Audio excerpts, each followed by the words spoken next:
so that the one entity we used to know as Gambia comes again to light. Thank you. Yasin Senghor from the Bar Association, does Gambia have the system in place to ensure justice? I believe that we have the ability to develop a system that will ensure justice. Meaning the system does not exist? We cannot be blind to the fact that there are challenges within the judicial sector. And these are challenges that we have to address if we want to be able to give justice to the victims and justice to Gambians as a whole. But I don't believe that these are challenges that cannot be overcome. So I believe that we have the capacity and we should be able to provide justice to the victims. Are the systems perfect to allow us to do that right now? I don't believe so.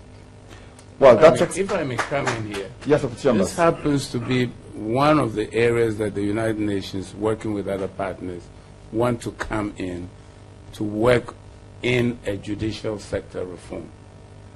Because given the scale of the violations that you hear people talking about, it is evident that the system at this point is stressed, and is a system that is just in transition. You need to work with the new authorities to build the capacities of the judicial sector institutions.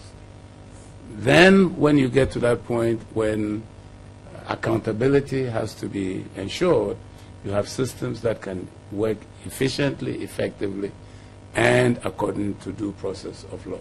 Which takes me to the next point. In the 10 years that I've been reporting on the Gambia, the issue of the constitution featured prominently. Among other things, I was told by many Gambians, among them some of those who are in power now, that the country's laws were written to suit the convenience of one man, the president at the time. They raised the issue of the lack of adequate parliamentary oversight and an age limit for the president and the vice president. Rebuilding the country's institutions is crucial to get things right. So what sort of a constitution does Gambia want, or what does it in fact need to avoid sliding into another dictatorship? Jill Yabi, what is your view on this in terms of rebuilding institutions? I'll come to Yasin in a moment because the bar seems to be involved in that. But what do you think needs to be rebuilt in terms of the institutions so it doesn't slide back into a one-man rule? I think the first thing that I would say is that to address actually justice issues as, even job creation, you need strong political leadership, but you also need capacity. And capacity means human resources, and it means institutions, it means the system that are in place. And so I don't think that on the more structural issues you can expect solutions immediately. And I think that's why it is so important to manage the expectation of the people in what can be done quickly by this government and what are the steps that have to be taken very clearly, but you need to explain to the people that those steps are being taken. Concerning the Constitution, especially, I'm from a country, Benin, where actually there has been a lot of discussion about constitutional reform very recently. In many other countries in West Africa, there have been discussion about reform of the Constitution. When I look at the Constitution of Gambia, and actually I did that last year in the framework of a work that we did at Wati in the think tank, we are looking at different constitutions in West Africa and beyond. Actually, the Constitution of Gambia is far from being the worst in terms of guarantees that are written in the Constitution, even the protection of rights. When you read the preamble of the Gambian Constitution, you can see that actually you have a long list of rights that are protected by the Constitution. And you have actually an institution which is in charge of making sure that the rights are protected and that the Constitution is respected. That is the High Court of Justice. So the problem is that we didn't see that at all. So the problem is not necessarily the major problem, not necessarily the Constitution itself. The major problem is how to make sure that when you have someone, a president, who doesn't want to respect the Constitution, how you make sure that there are other institutions that are in place and that are capable of reacting and putting some barriers to what can be done. And that's why it is so important to have a strong, what we call constitutional court. It could be a high court here, you can change the name, but it is so important to have, a body which is respected, which has a credible kind of a moral authority, really, and capable to say no to a president when he take a decision that contravenes the spirits and the letter of the Constitution. I mean, Yasin Senghor, to be honest, I'd like to be president of the Gambia because it seems a very easy job to do. You appoint somebody today, whatever position, it becomes that. No check in that regard. Do you think checks and balances need to be strengthened? Is there a need for a review of your country's constitution as soon as now, maybe? I believe that there is a need for both constitutional and legal review. We need to check our constitution again, and we also need to check the laws that we have in place at the moment. So that is a process that we have to go through. But I agree with Mr. Giles when he says that the constitution of the Gambia is not the worst constitution that you will have. There are checks and balances in there, and there are protections in there. What we had was that our institutions were not strong enough to enforce the provisions of the Constitution. So a lot of the issues that people came up with, we had provisions within the Constitution which should support you. But unfortunately, we didn't have the institutions which were brave enough to actually enforce those provisions. So in addition to the constitutional and legal reform that has to take place, I think we should have institutional reform to strengthen the institutions that should apply the provisions of the Constitution and the law.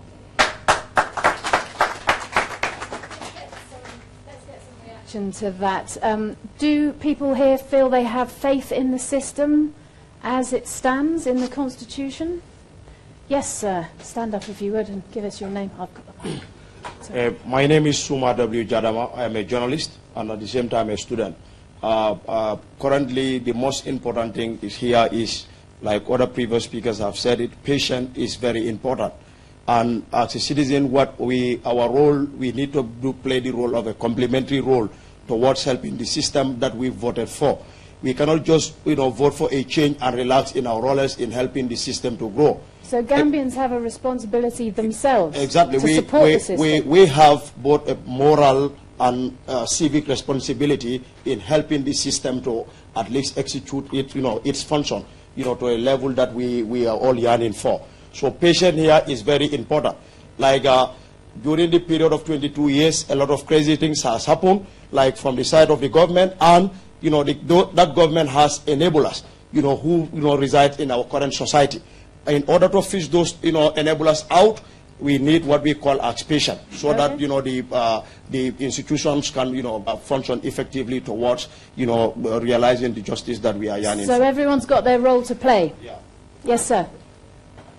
Yes, my name is Musaba. I'm a school teacher and a blogger. I want to say that I think I will agree with what the gentleman said. We have to have pressure groups. In addition to the checks and institutions that check the reforms, we have to have people, ordinary people, who form pressure groups to make sure that the laws are followed.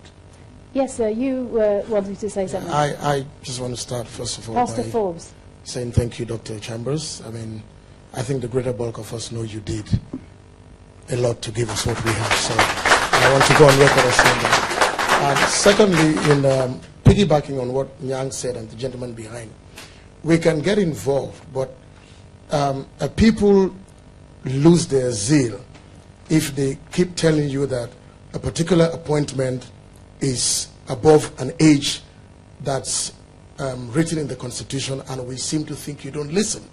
People lose their zeal when they ask questions and they don't seem to have answers. People lose their zeal when they think the National Assembly should be more inclusive, especially in the nominated members, and it seems to be one-sided. So you engage, and then you give up and maybe use the back way. So are you talking about communication again between the government and the people? I think the top-bottom approach is totally absent. The Honorable Minister is doing well, but his answers tell us, or appear to tell us, that the information is not there. And so the government has to communicate to us, so we communicate back. It's going to be a cycle and a tandem, and we can do a bottom-top approach. We did that to put them in power. Now they must reciprocate to us.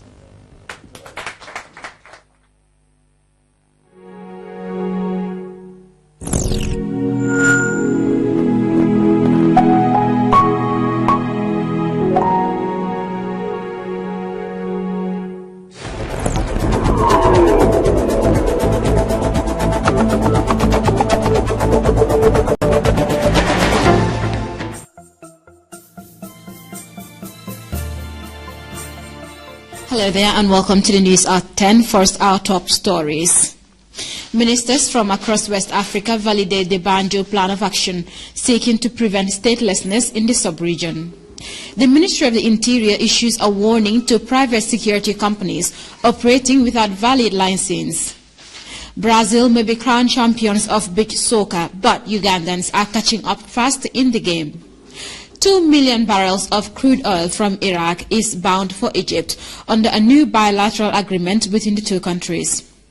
These and other stories coming ahead in the next hour. I am Fatou Jassi.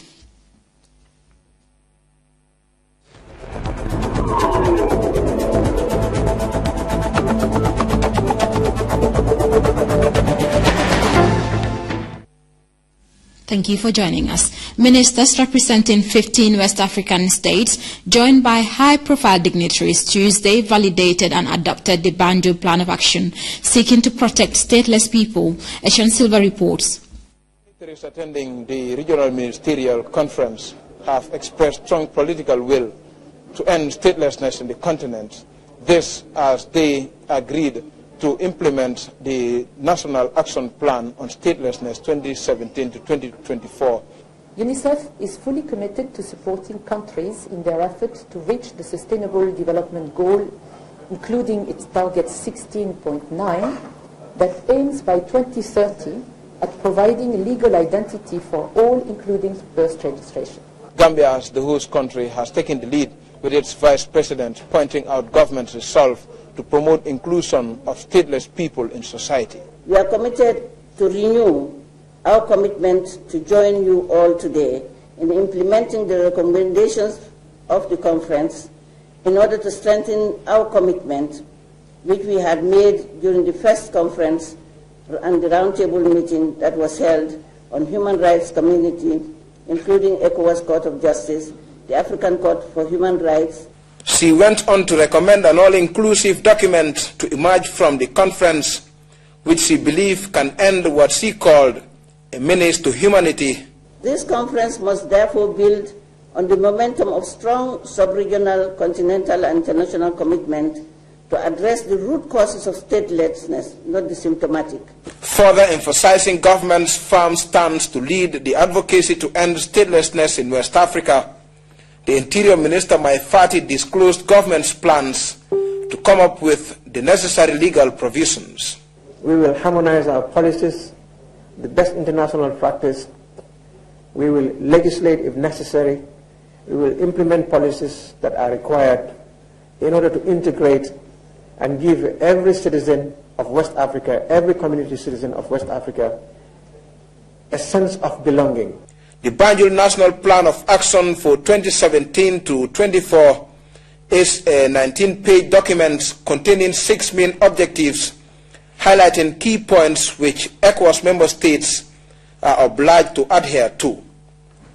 Objective 3, for instance, guarantees free movement of stateless persons, their integration as well as protection, whilst Objectives 4 and 6 challenge political leaders in the sub-region to implement the documents.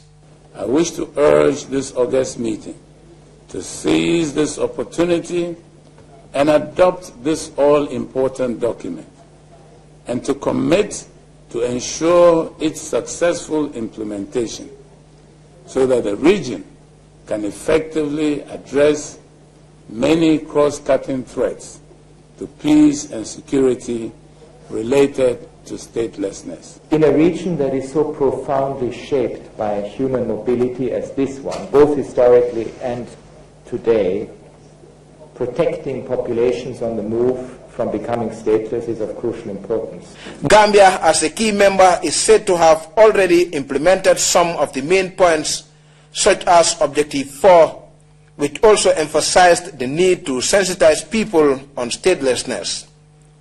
Also, a nationwide survey was reportedly conducted by the Gambia Commission for Refugees on how many undocumented people live in the country, and once statistics are published, the agency will have its job cut out following the adoption of the plan of action. Etienne Silva, GRTS News. The Ministry of the Interior says it has noticed that most private security companies are operating without valid license. A statement from the ministry notes that this is a violation of law as clearly stipulated in Section 5, subsection B of the Private Security Guard Companies Act. Therefore, all private security guard companies that fall under this category are strictly required by the ministry to regularize their licensing status on or before May 30th. Failure to do so would lead to an immediate closure of the company, the release ends. Now, Lieutenant General Masane Nkinte Tuesday met with members of the Ghanaian Economic Forces in Bara. The CDS's visit was meant to enhance dialogue within the two forces. Modu Bajan tells us more. Chief of Defense Staff Lieutenant General Masane Nkinte and his team had a series of engagements, including talks on strengthening cooperation with economic forces at Bara and elsewhere in the country.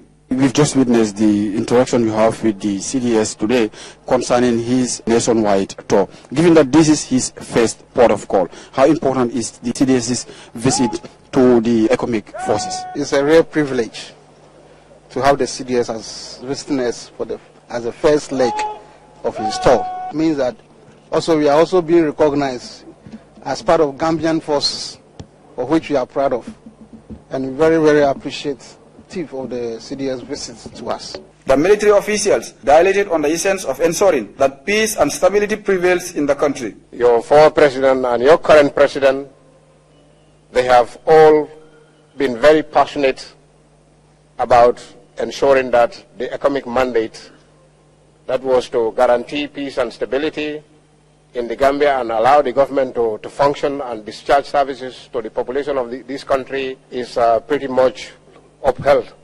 And I want to thank the contingent commander and each and every member of the Ghanaian contingent for the sacrifice and the service that they continue to deliver. Economic Contingent Commander Lieutenant Colonel Seth Odai also reiterated the significance of cooperating with the country's armed forces, saying that this is of great importance. Since the day we arrived in Gambia, I think there has been a very fruitful cooperation between us and the Gambia Armed Forces. We are lucky there was a company posts just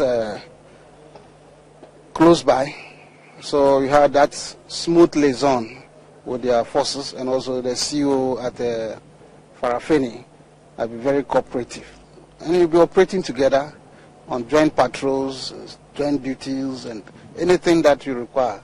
They are ready for us to work together. As further stated by officials including CDS Kinte, the economic forces should be enjoined in ensuring that peace and stability gets back to its peak in the Gambia.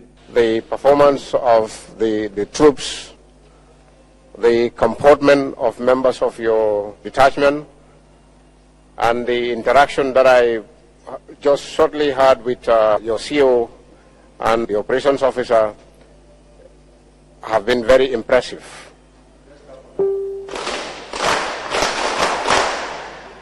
They have given me a very good brief of your operations. I want to enjoin you to continue the good work. Being part of the force that came here, we are very, very happy with the Gambians for the kind of peace they are enjoying now, and we will continue to support whatever means that we can to ensure that the peace prevails in this country. Lieutenant Colonel Seth Odai led the visitors on a tour of the economic makeshift premise before receiving sporting and other gifts from their Gambian counterparts.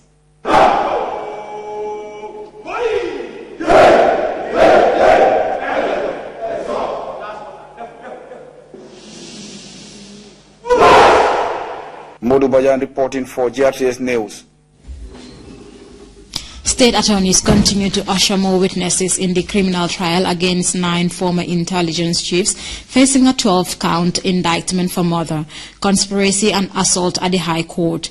The day's proceedings saw defense lawyers finish the cross-examination of prosecution's first witness in the trial. That was followed by the calling of witness number 2. Another state intelligence operative and current director of the NIA's West Coast Region Branch, Omar Boja. The witness, who also served as technical director under the former administration of the intelligence agency, delivered a brief testimony, which was followed followed by a cross-examination under the counsel for the first accused lawyer. The trial that began at a slow pace is expected to be expedited. A former intelligence chief and a medical doctor from the EFSTH are facing multiple criminal charges in the alleged torture and murder of political activist Solo Sandeng. An international investment forum has just kicked off in Banjul. The two-day event is expected to bring together investors from the world to boost agricultural production in the Gambia. Farmer Kanya tells us more.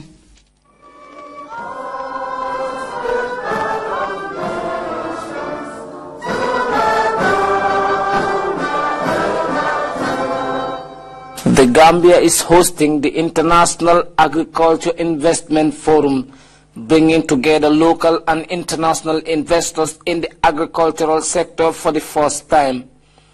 The Gambia is one of the African countries whose economy is mainly supported by agriculture.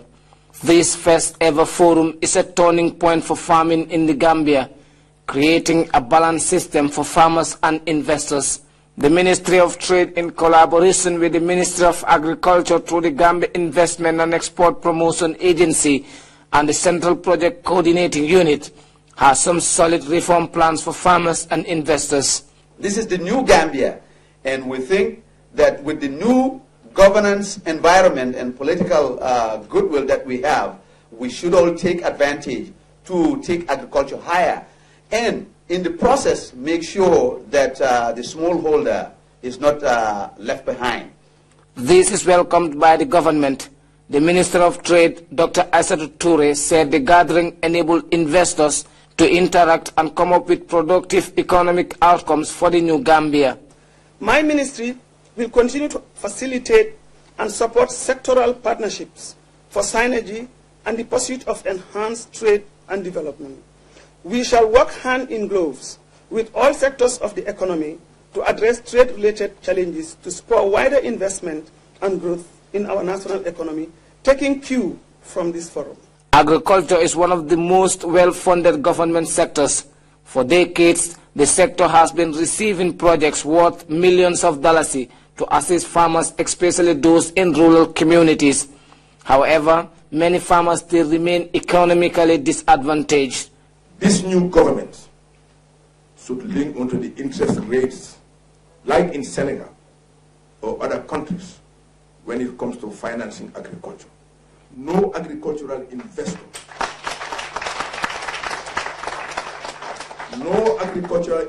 will be able to make a profit if you are giving a loan to invest in agriculture with an interest rate of 29%. That's impossible. The new Minister of Agriculture is cognizant of this fact as part of his reform plans to revive agricultural production in the Gambia.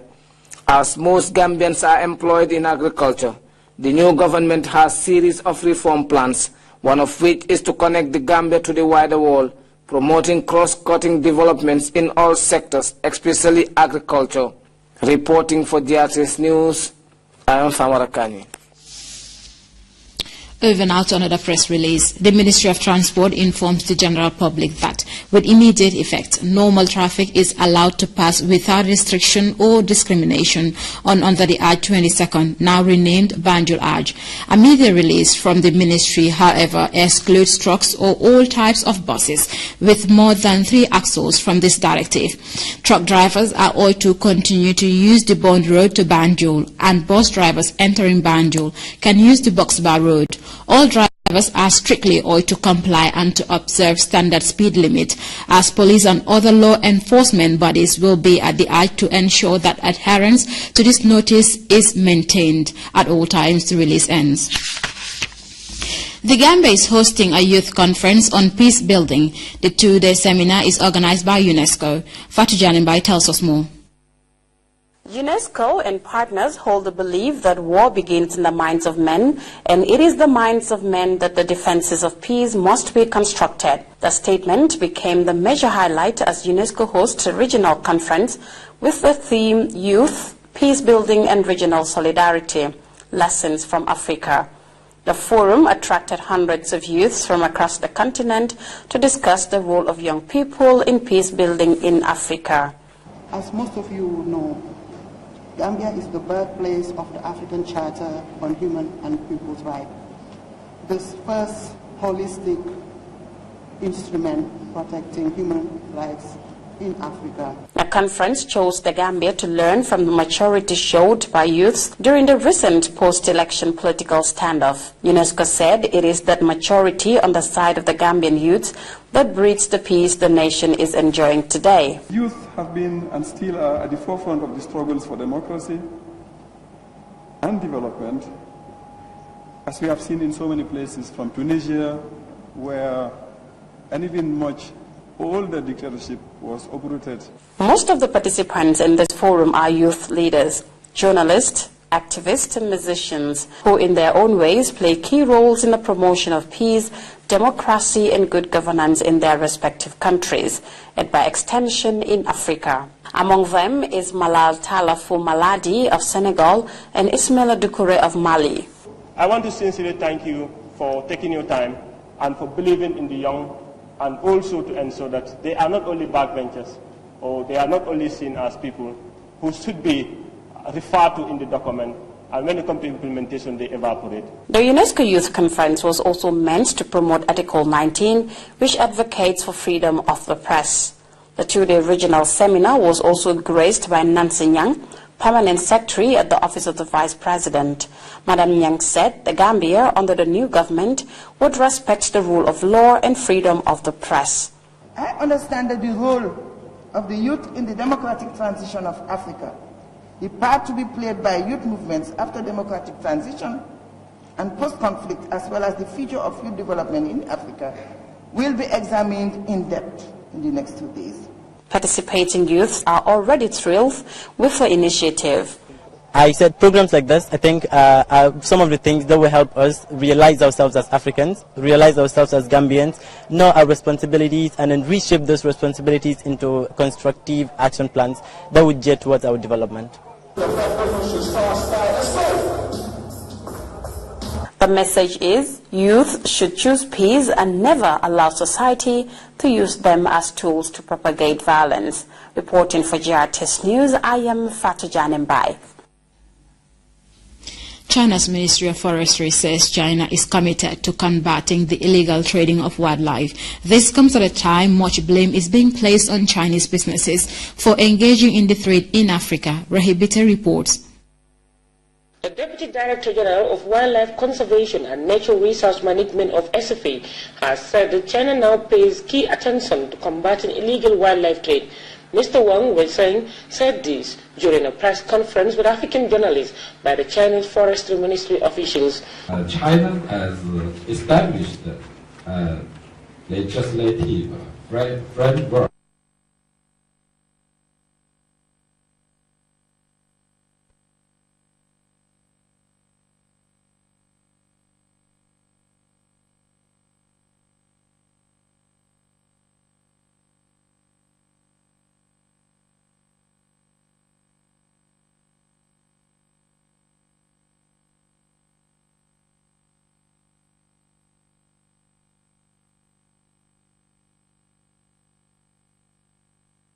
which is punishable by life in prison. This, he said, is also manifested through support in Africa with funds to protect wildlife, which is now up to $20 million. Support for wildlife conservation in Africa has been above $20 million. And also we support a series of wildlife protection staff. In its drive to ensure wildlife conservation, China is said to have registered immense success in that drive, and they were able to achieve this through sensitization and commitment to fulfilling all international mandates through the work of its various departments. The support of the NGO group China Wildlife Conservation Association, which is advocating for people not to consume wildlife, along with several voluntary activities, seems to help a great deal. Rahibite, reporting for GRTS News from Beijing, China. Tankular in the Kian West district is set to benefit from the construction of a new hospital worth over $2 million. Isatuketa has more. Tankular is a village in the western Kiang district, a largely farming and fishing community living off the road in the inner confines of the district. This close-knit settlement has for far too long been faced with lack of proper health care facilities, having only the MRC Center in Kanaba and Karamtaba as their only hope to access healthcare service in the area. Our people here really suffered. If you have an emergency or an acute condition, to the nearest village that they can go is Kanaba to see MRC. We all know the MRC is a research center. They don't do many of the major cases that we think about. And then all what they could do is stabilize the patient and later refer. And the other facility that is in our catchment area is Karantaba, which is very, very far from here. So you can say the nearest facility where you can have access to healthcare is almost about 30 to 35 kilometers away from here. Looking at the road condition, definitely they really suffer. The poor condition of the road makes it more difficult to transport patients, especially during emergencies. The decades-old crisis will soon be history, following the laying of the foundation stone of the over $2 million health facility. The project is funded by Samtal Global Foundation. In July 2015, he formed this association, and then the aim of the association is to enhance the lives of the poor and the needy. So this association, we have seen that health care is a problem in the village here, considering the distance. So to have a health force here, we feel it is necessary. That is why we embark on this project. The community-led initiative championed by the sons and daughters of the village, both home and abroad, was hailed by the community, who took time to offer prayers and words of gratitude to the foundation. For health ministry officials, the development is a step in the right direction, as it will help in their quest to provide universal coverage for healthcare delivery in the country. This is a very historic occasion in the annals of history of Kian Tankular. It's first health center to be constructed in this village. Here now we are talking about universal access, universal coverage, and then reaching the people, reaching the unreached. So this health center will definitely help us as a ministry in those directions. This development, a one-off event for the villagers, is expected to pave the way for other development initiatives to help advance healthcare delivery in rural communities like Tankular. For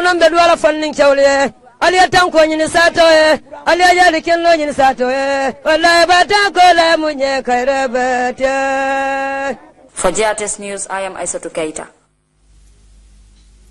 We'll take our first break now. Sports is up next. Stay tuned.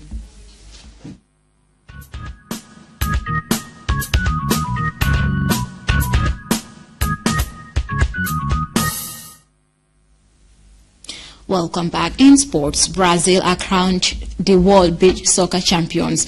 But far away in East Africa, the sport is gaining a following in Uganda. Beach soccer is becoming more popular, but the country is still catching up at the professional levels. Details in this report. The shores of Lake Victoria have always guaranteed a spectacular backdrop to what is now a popular sport. Beach soccer here is electrifying. Many players have left the 11-a-side format of football for the game on the sand and have quickly caught on to the trend. You should know how to dodge, know how to hold the ball, know how to dive. Those are the skills that we use here, so, which is not so common with other players. With over 30 league clubs and corporate teams already, the games have always delivered some of the most compelling battles. The goals galore and skills displayed here have made beach soccer more competitive. The local association is now keen on spreading the sport to other parts of the country. But there are challenges ahead. We need to have playing facilities. This is the biggest problem, because we normally have Lido Beach and Sports Beach. But if we can improve on playing facilities, I think we can catch up. And Ugandans are full of ambition to succeed even on the international stage.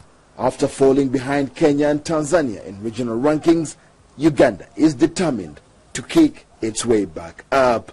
I believe if the Federation puts this team into more international and confederation competitions, we will regain our glory and be the most strong team, a national team in East Africa. And we have a very serious master plan in strategizing for the 2019 FIFA Beach Soccer World Cup. Regional associations are already mooting plans for an East and Central Championship to tap into the growing enthusiasm. There are expectations that such plans for future competitions could further propel the development of beach soccer, not just on these sandy beaches, but also across the region. Leon Sanyange, CGTN, Entebbe, Central Uganda. We'll be back with news from outside the Gambia after this break. Do stay with us.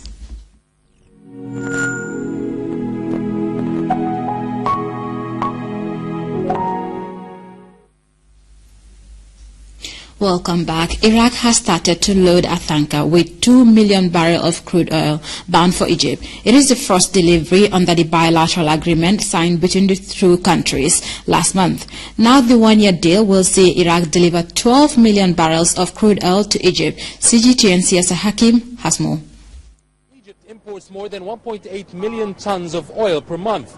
That's around 30% of its consumption, and most of its needs were supplied by Saudi Arabia. But as some claimed were political reasons, the Saudi kingdom suspended oil shipments for about 5 months late last year. This led Egypt to seek new sources elsewhere. Deals were signed with Kuwait, Algeria and the United Arab Emirates. And although the 5-year Saudi shipments have resumed, Egypt still signed their latest deal with Iraq as part of a new policy of diversifying oil suppliers.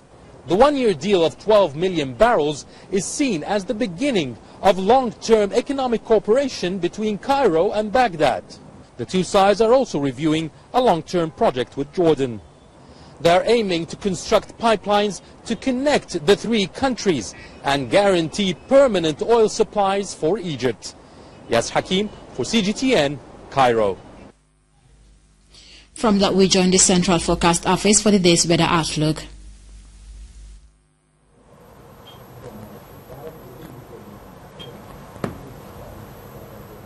Hello, good evening, and you're watching the latest weather report from the Central Forecast Office.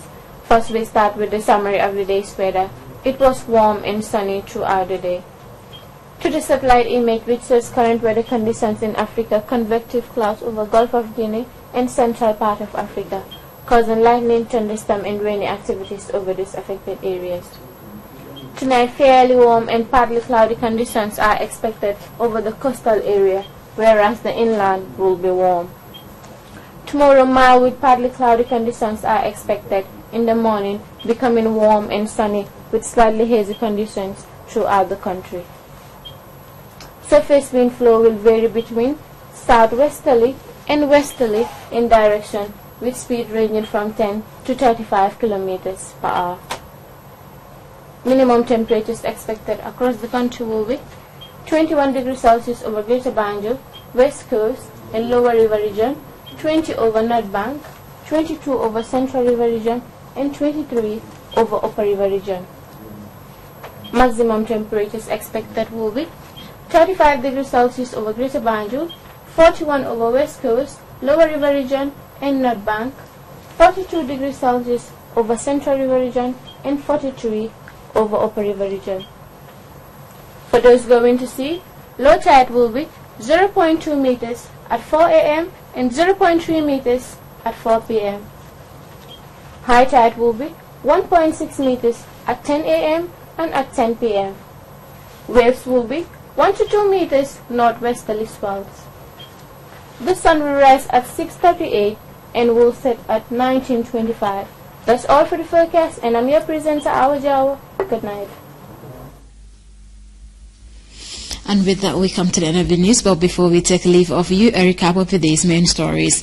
Ministers from across West Africa have validated the Banjul Plan of Action seeking to prevent statelessness in the sub-region. The Ministry of the Interior has issued a warning to private security companies operating without valid license. Brazil may be crowned champions of beach soccer, but Ugandans are catching up fast in the game. 2 million barrels of crude oil from Iraq is bound for Egypt under a new bilateral agreement between the two countries.